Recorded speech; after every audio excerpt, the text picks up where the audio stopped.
नमस्कार मित्रांनो, कसे आहात तुम्ही? मजेत आहे ना? आपल्या चॅनलला लाईक करा, सबस्क्राईब करा आणि शेअर करा, जेणेकरून मी पाठवलेला व्हिडिओ सर्वात प्रथम तुम्हालाच मिळेल. आज इयत्ता 8वी पाठ 2 भारतात ब्रिटिशांचे शासन स्वाध्याय सोल्यूशन. प्रश्न पहिला. खालील प्रश्नांची एका वाक्यात उत्तरे द्या. 1. मीर जाफरच्या बाजूला करून इंग्रजांनी कोणाला बंगालचा नवाब बनविले? उत्तर. मीर जाफरला बाजूला करून इंग्रजांनी मीर कासिमला बंगालचा नवाब बनविले. 2. भारतात कोणत्या गव्हर्नरच्या कालखंडात कायमी जमाबंदी दाखल करण्यात आली? उत्तर. गव्हर्नर जनरल लॉर्ड कॉर्नवॉलिसच्या काळात भारतात जमाबंदी दाखल करण्यात आली. 3. इंग्रजांनी कोणत्या युद्धाच्या विजयामुळे बंगालमध्ये जमीन महसूल गोळा करण्याची सत्ता मिळाली? उत्तर. इसवी सन 1764 मध्ये बक्सरच्या लढाईच्या विजयामुळे ब्रिटिशांना बंगालमध्ये जमीन महसूल गोळा करण्याची सत्ता मिळाली. 4. रयतवारी पद्धतीचा प्रणेता कोण होता? थॉमस मुनरो, चेन्नई मद्रास राज्यपाल हे रयतवारी पद्धतीचे प्रणेते होते. प्रश्न दुसरा. टिपा लिहा. नंबर 1. बिरसा मुंडा. बिरसा हे मुंडा आदिवासी समाजाच्या उन्नतीसाठी उभारलेल्या उलगुना चळवळीचे प्रणेते होते. बिरसा मुंडा यांचा जन्म 15 नोव्हेंबर 1857 रोजी त्यांचे वडील सगुना मुंडा आणि आई कर्मी मुंडा यांच्याकडे झाला. बिरसाचे बालपण शेळ्या मेंढ्या पाळण्यात, बासरी वाजवण्यात आणि आखाड्यातील कुस्ती खेळण्यात गेले. कौटुंबिक गरिबीमुळे बिरसांचे बालपण सतत एका ठिकाणाहून दुसरीकडे जाण्यात वडिलांसोबत गेले. तथापि त्यांचे शिक्षण स्थानिक ख्रिश्चन मिशनरी शाळेमध्ये झाले. लहानपणी त्यांनी मुंडा लोक आणि दिकू यांच्यातील संघर्षाच्या कथा ऐकल्या होत्या. त्यांनी जानवे धारण केले होते. त्यांनी वैष्णव धर्माच्या प्रचारकासोबत काम केले. तरुणपणी बिरसा आदिवासी समाजाच्या उन्नतीसाठी कार्यरत होते. दक्षिण बिहारमधील छोटा नागपूर परिसरात सुमारे 400 चौरस मैल क्षेत्रावर या आंदोलनाचा प्रभाव होता. आंदोलन दरम्यान बिरसा यांनी आदिवासींना दारू सोडण्यास आवाहन केले.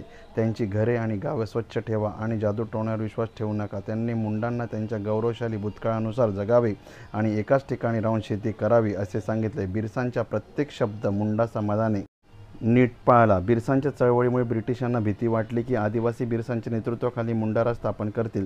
त्यामुळे त्यांना बिरसा यांच्यावर राज्य प्रशासनात अडथळा निर्माण करण्याचा खोटा आरोप केला. बिरसा यांनी इसवी सन 1895 मध्ये अटक करण्यात आली. 1897 मध्ये तुरुंगात सुटल्यावर बिरसा यांनी आपली चळवळ पुन्हा सुरू केली. दिकू आणि इंग्रजांच्या विरोधात पांढरा झेंडा असणारे बिरसा राज उभारण्याच्या चळवळीला त्यांनी गती दिली. इसवी सन 1900 मध्ये बिरसांच्या मृत्यूमुळे चळवळ मंदावली.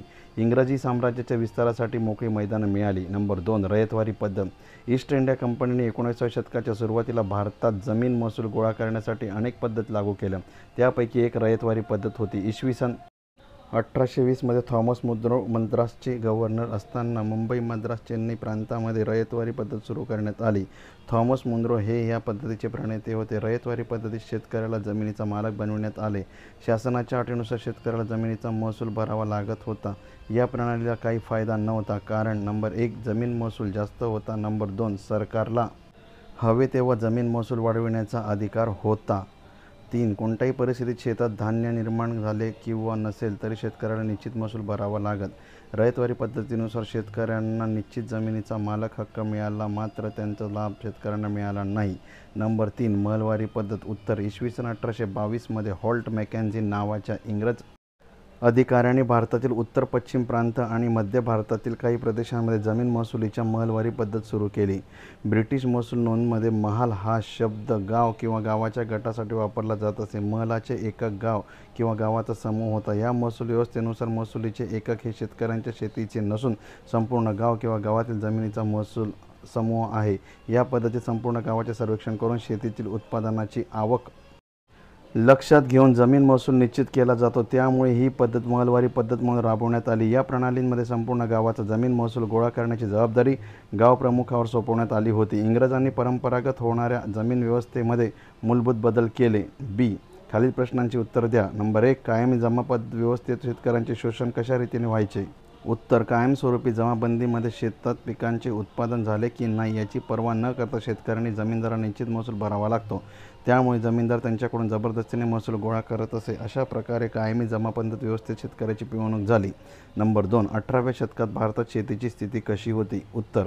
ईस्ट इंडिया कंपनीचा मुख्य उद्देश होता की युरोपात मागणी असलेल्या वस्तू भारतातून स्वस्त दरात विकत घेणे आणि युरोपमध्ये विकणे. इसवी सन 1765 मध्ये बंगाल, बिहार आणि ओरिसा यांचे समृद्ध प्रदेशावर ब्रिटिश कंपनीची सत्ता मिळवली. त्यामुळे कंपनीने त्या प्रदेशात उत्पादन कमी किमतीत विकत घेण्यासाठी खरेदी विक्रीच्या बाजारपेठेची सत्ता मिळवली.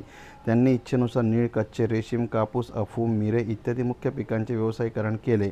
ब्रिटिश कंपनीने शेतकऱ्यांवर अत्याचार करून कच्च्या रेशीम निर्यातीवर आपली सत्ता प्रस्थापित केली. सुती कापडावर भारताच्या निळीचा रंग चमकत होता. तसंच कॅरिबियन देशांमध्ये निळीचे उत्पादन कमी झाल्यामुळे युरोपियन देशांमध्ये भारतात निळीची मागणी वाढली आहे.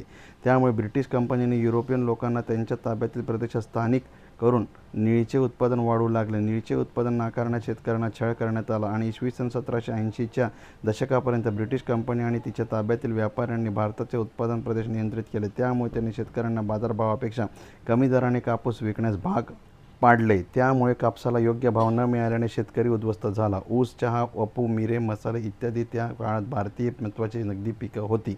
आपल्या राजकीय ताकदीच्या जोरावर कंपनीचे व्यापारी हे पीक कमी किमतीत विकत घेतल्यामुळे शेतकऱ्यांना लागवडीसाठी आगाऊ कर्ज देत असत.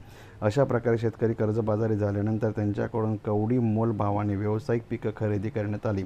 त्यामुळे व्यापारी प्रचंड नफा कमवत होते. तर शेतकरी अधिक गरीब होत चालला होता. जमीनदार गरीब शेतकऱ्यांकडून जमीन विकत घेत असत. परिणामी शेतकरी मोठ्या प्रमाणात भूमिहीन शेतमजूर झाले. त्यामुळे 18व्या शतकात भारतातील शेती आणि शेतकरी दोन्ही उद्ध्वस्त झाले. नंबर 3. युरोपमधील देशांमध्ये भारतीय निळीची मागणी का वाढू लागली होती? उत्तर: सुती कापड रंगविण्यासाठी निळीचा वापर केला जात असे. सुती कापडावर भारताच्या निळीचा रंग चमकला. इसवी सन 1790 पर्यंत युरोपियन देश कॅरिबियन देशांमधून नीळ आयात करत होते. कालांतराने कॅरिबियन देशांमध्ये निळीचे उत्पादन कमी होऊ लागले. त्यामुळे भारतीय निळीची युरोपियन देशांमध्ये मागणी वाढू लागली. नंबर 4. इंग्रज राजवटीत आदिवासींच्या प्रवृत्तींविषयी सांगा. उत्तर: 1. जमातीचे काही गट केवळ उदरनिर्वाहासाठी अन्न गोळा करण्यात गुंतलेले होते. 2. काही जमाती पशुपालन करत होत्या. ते मेंढ्या, बकऱ्या, गायी, म्हशी इत्यादी पशुधन घेऊन एका ठिकाणाहून दुसऱ्या ठिकाणी स्थलांतर करत असत. नंबर 3. खोंड समाजातील लोकसमूहांनी शिकार करून जंगलातील फळं, कंदमुळं, जडीबुटी गोळा करत जंगलांमधून मिळालेल्या वस्तूंची सारख्या प्रमाणात वाटून स्थानिक बाजारपेठेत विकायचे. 4. खोंड जमात कापड आणि चामड्यांना रंग देण्यासाठी कुसुंबी आणि फळसाची फुलं आपल्या कारागिरांना विकत असे. 5. देशाच्या विविध भागात राहणाऱ्या जमाती 2 प्रकारे शेती करतात. 1. स्थलांतरित शेती आणि 2. कायमस्वरूपी शेती. घनदाट जंगलात राहणारे काही आदिवासी जंगलातील झाडं अर्धवट तोडून जमिनीवरील गवत कापून शेतीसाठी जमीन मोकळी करत असत. मग लाकूड आणि गवत जाळून त्याची राख जमिनीत मिसळायचे. राख पोटॅश असल्याने जमीन सुपीक होते. त्या जमिनीत एकदा पीक घेतल्यानंतर ते क्षेत्र सोडून दुसऱ्या भागात स्थलांतरित झाले. त्याच पद्धतीने शेती केली. या व्यवस्थेला शिफ्टिंग ॲग्रिकल्चर असं म्हणतात. 19व्या शतकापूर्वी मुंडा, गोंड आणि संथाल जमातीचे छोटे नागपूर वसवलेले होते. त्यांनी जमिनीचे हक्कही मिळाले. प्रश्न 3. खालीलपैकी प्रत्येक प्रश्नासाठी दिलेल्या पर्यायामधून योग्य पर्याय शोधून उत्तर लिहा. नंबर 1. भारतात निळी उत्पादन किती पद्धती होत्या? बी. 2. इसवी सन 1820 मध्ये कोणत्या 2 प्रांतांमध्ये रयतवारी प्रणाली सुरू झाली होती? बी. मुंबई आणि मद्रास येथे. नंबर 3. वर्तमान झारखंड राज्यात हजारीबागच्या सभोवताली कोणत्या आदिवासींचा समूह राहत होता? सी. संथाल. 4. आदिवासींनी मुंडा राजधानी स्थापन कोणाच्या नेतृत्वाखाली करायची होती? ए. बिरसा मुंडांना. Yeah.